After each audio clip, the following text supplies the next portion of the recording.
Hello everyone, and welcome to the Missouri School Boards Association's Board Report for the month of December. We thank you for the opportunity to share some news and information during a few minutes of your board meeting. We begin with some changes in the works for the A+ program. That program provides scholarship money for students graduating from designated A+ high schools to allow them to attend community colleges or a career technical school in Missouri.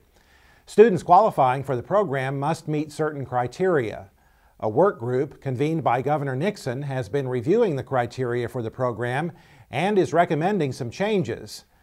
Governor Nixon's education advisor, Dr. Mike Neitzel, tells us one of the changes is to cap the number of credits that the A+ program will reimburse. And he says there are some other recommendations. There's a requirement that students involve themselves in high school in mentoring or tutoring, and we're giving districts the option of having job shadowing satisfy a portion of that mentoring or tutoring requirement if the district chooses to do so. They're not required to add that component.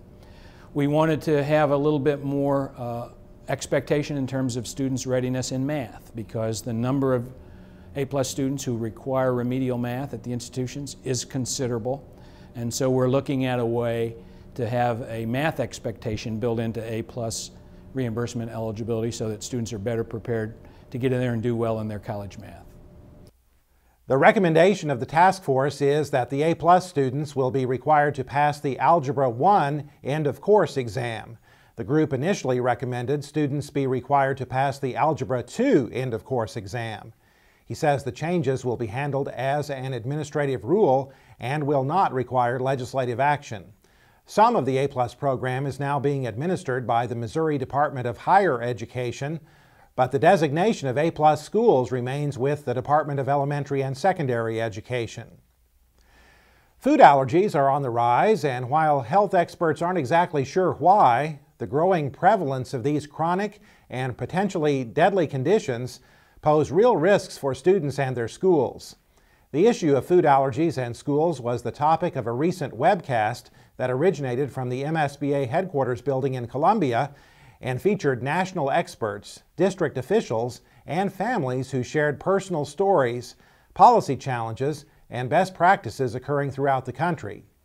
Pete Hunt, the lead health scientist at the Adolescent and School Health Division of the Centers for Disease Control and Prevention, was one of the guests on the program, and he says there are a couple of things schools need to do to be prepared to deal with students who have food allergies.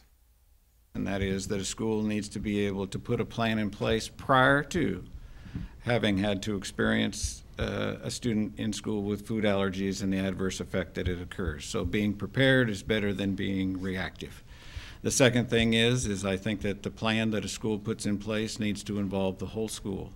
And that's especially the parents as a part of that plan. Parents understand the symptoms. Parents understand oftentimes the foods to avoid that will help their child. And parents can also be supportive in the overall staff understanding of food allergies. The webcast was produced by the National School Boards Association in cooperation with MSBA. You can view the entire food allergy webcast by visiting www.esgn.tv. Well, legislators face a state budget deficit of as much as $700 million when they convene for the new session on January 5th in Jefferson City. The state's revenue shortfall and its impact on the state budget are likely to dominate most of the 2011 session of the Missouri General Assembly.